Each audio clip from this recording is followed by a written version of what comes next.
pense bien que la grande nouveauté cette année, c'est le nouvel emplacement qu'on va utiliser comme site d'arrivée-départ.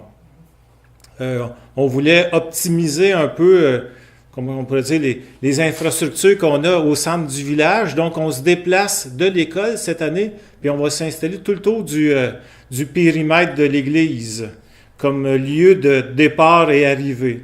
Sans aucun doute que les départs vont avoir lieu derrière l'église et l'arrivée tout près du devant de l'église. Ça va faire en sorte que les spectateurs, entre autres, vont avoir un meilleur coup d'œil pour les gens qui vont arriver sur le pont puis qui vont franchir le fil d'arrivée quasiment tout près.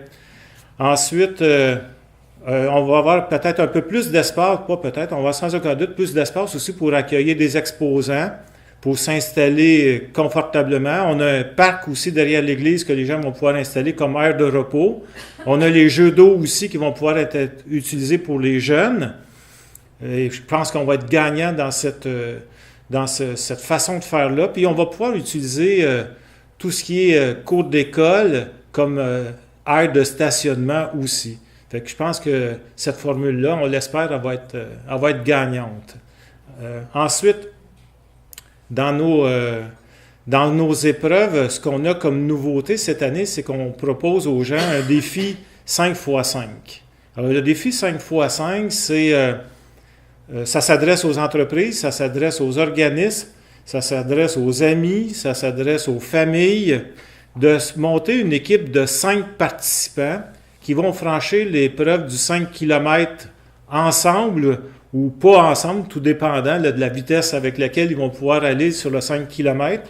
Donc, ces 5 personnes qui vont parcourir le 5 km et on va cumuler les temps de ces 5 participants-là, puis on va remettre des prix selon le classement, équipe 1, équipe 2, équipe 3, équipe 4. Donc, exemple, les gens de la municipalité de Saint-Esprit, les conseillers, forment une équipe de 5 participants et ils se déguisent en coureurs ou en marcheurs, ou ils alternent course et marche, OK? Puis ils font la distance de 5 km, puis on cumule les temps.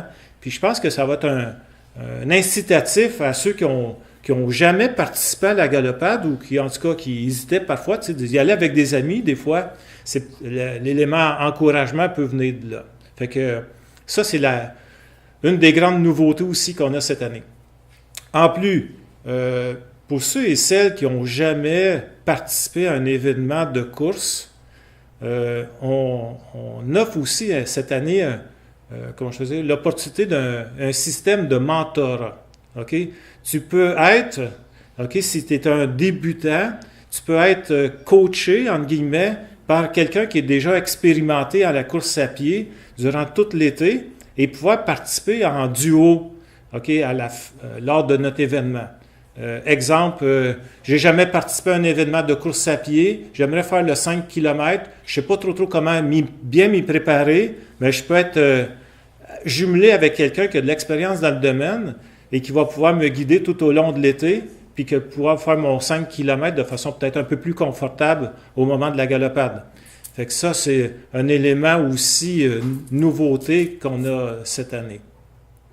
Puis on a conservé évidemment chacune des distances, là, comme vous avez vu dans la vidéo, là, le 1 km, 5 km, 10 km, demi-marathon. Demi-marathon là, qui est une distance assez populaire maintenant. Tu sais, c'est le défi de plusieurs de pouvoir courir un demi-marathon dans une vie ou dans une année, en tout cas.